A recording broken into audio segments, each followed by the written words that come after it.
Have you ever met someone who made you question everything you thought you knew about life in less than 10 minutes? I did. And it was an old woman named Marcelline Dusk. It was a rainy Thursday in the middle of the city. I was in the hospital waiting room, heart pounding, palms sweaty, waiting for news about a friend who'd just been in an accident. The smell of antiseptic filled the air, and the sound of ticking clocks made every second feel like an hour. Everyone in the room looked worried, except one person. She was sitting in the corner, sipping tea from a paper cup, legs crossed, wearing a bright orange scarf.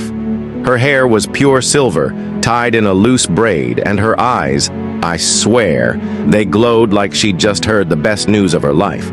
I couldn't take it anymore. I walked up and said, "Excuse me, why do you look so happy? We're in a hospital. Everyone here is stressed." She smiled, like I had just asked her for the secret recipe to the universe. "My dear," she said, "if you wait to be happy until life is perfect, you will never be happy." I laughed nervously. "Yeah, but how can you be smiling here? Doesn't bad news scare you?" She leaned forward. "Of course it does, but I learned something a long time ago. The situation is never the problem. The story you tell yourself about it is." She took another sip of tea and began.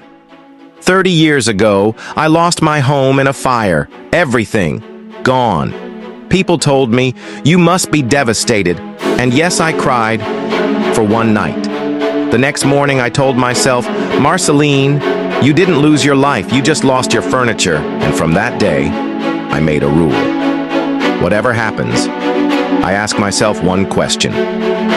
Will this matter in 5 years? If the answer is no, I don't give it my today. I was stunned.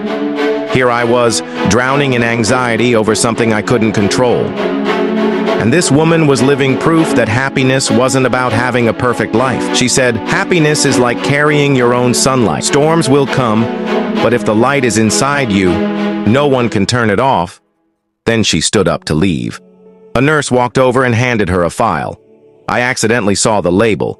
It had her name, Marcelline Dusk, and in bold letters, Stage 4 cancer.